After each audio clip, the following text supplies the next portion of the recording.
to Season 2, Episode 44 of One Man's Opinion. Today I am reviewing the new play, Ain't No Mo, written by Jordan E. Cooper and directed by Stevie Walker-Webb on Broadway at the Belasco Theater at 111 West 44th Street in New York City.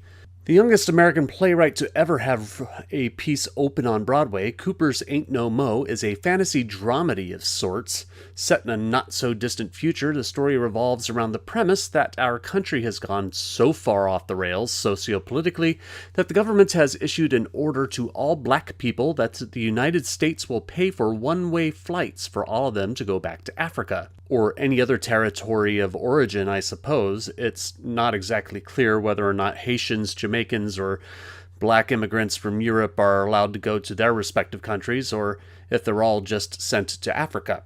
If they do not accept the offer, the people will be transformed, or whatever the term may be, into white people. At least, that's how I understood it. Even if they agree to go, they have their own proverbial Sodom and Gomorrah moment with a final ultimatum that if they look back before boarding the plane, they'll be turned into a white person in that moment as well. Most of the play is presented in loosely related scenes that mostly start off as sketch comedy, but then evolve into a more serious dialogue about what the black identity is here in the United States. The show starts off promising with a hysterical prelude set at a church where the pastor, played with luminous spirit by Marchant Davis, celebrates with a profanity-laced sermon on the election of President Barack Obama that ultimately reflects the folly of not just black people, but any liberal who deified Obama with the hope and expectation that he would revolutionize the world. Additional scenes include a woman who's going to have an abortion because she doesn't want her child to be another statistic of a black person being shot down by police violence. There's a Housewives parody called Baby Mamas that satirizes Rachel Dolezal, the white woman who claimed to be a transracial black woman. A scene with the wealthy black family that debate about going on the flight when a person called the Black, played with absolute brilliance by Crystal Lucas Perry, breaks out of their cellar with shackles on her wrists, challenging the household for giving up their black identities to be gentrified into the wealthy white upper class. My favorite scene involves 3 inmates at a women's prison who are released in order for them to catch the last flight out of the country. Lucas Perry plays one of the inmates, again giving a powerhouse performance as an institutionalized prisoner with a hardened heart, and angry not with the loss of the material life, but the intangible things that her incarceration has cost her to lose. Then there are scenes at the airport terminal starring Cooper, who plays Peaches, a drag queen who performs hysterical monologues of preparing the would-be passengers for flight. All these scenes work to varying degrees. Here's the thing about it, though. As entertaining and culturally challenging as all these scenes are, the biggest factor of real enjoyment is dependent upon your personal philosophy regarding the African American identity and what that means. With the black diaspora so broad, and with people's individuality being so unique within regional cultural attributes, the play sometimes plays to the stereotype for the sake of making a justified political point. Now don't get me wrong, I'm not saying that Cooper's arguments are wrong.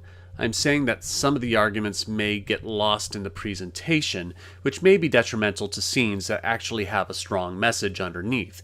Take the rich black family scene. In a mostly comedic scene with what is more or less a family of Carlton Bankses, the scene's message of that no matter how wealthy a black person or family is, no matter how much you try to hide your blackness by gentrifying into the upper class white elite, you're still black and will always be looked at differently. The family's wealth is not going to save them from keeping their skin color if they don't leave for Africa. In making its argument, though, it potentially disparages wealthy black people for forsaking their heritage in their attainment of wealth and status, which could be looked at as an absolute or a stereotype of wealthy black families. Then there is the Rachel Dolezal scene, which, if used out of context, could be used as a pro-turf piece. I'm not saying that is Cooper's intent. What I'm saying is that the scene doesn't take into account the differences between the current cultural position of why, when it comes to trans identities, transgender or transsexual is more or less acceptable, depending on what part of the country you're in, and trans race is not. Even though transgender, transsexual issues aren't what's on the table for discussion, the trans debate is such a hot-button issue that as it stands, if you're going to argue against trans race, it needs to be discussed why being pro-trans race isn't okay while being pro-transgender is. The biggest story problem with Ain't No Mo is the why. Why is this happening, and why didn't the black public and their advocates prevent it? What cataclysmic event occurred to make every ally of black people not show up to let this happen? It leaves a big gaping hole that potentially makes the rest of the play unbelievable depending on your suspension of disbelief. Which is disappointing because on their own the scenes are mostly excellent. The message is there. Black people have it worse than most any other people group in the country, and these are some of the reasons why. Cooper's not wrong in his arguments. The prison system is brutally unfair to people of color. It's foolish to expect just because we had a black president that everything is going to be right with the world. It's foolish to think that just because a black person is rich that when the chips fall they're going to be treated as equals with white people. It's foolish for a white person to think that it's okay to become black. It's just a matter of whether or not people can accept the premise that gets them there. The cast, as I said, is excellent, especially Crystal Lucas Perry, who is just off her run as John Adams in 1776, and Cooper is also great as Peaches.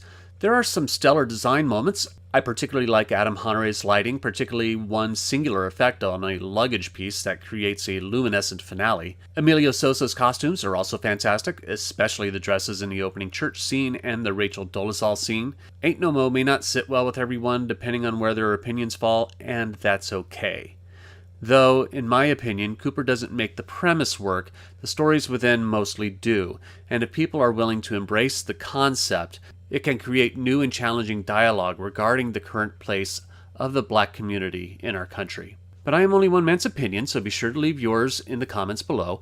If you want to see Ain't No Mo, I'll leave a link in the description where you can get tickets. You can support my channel by liking, sharing, and subscribing, and click the notification bell to be alerted to future reviews. My next review will be K-pop on Broadway, so thank you very much for watching, and I will see you at the theater.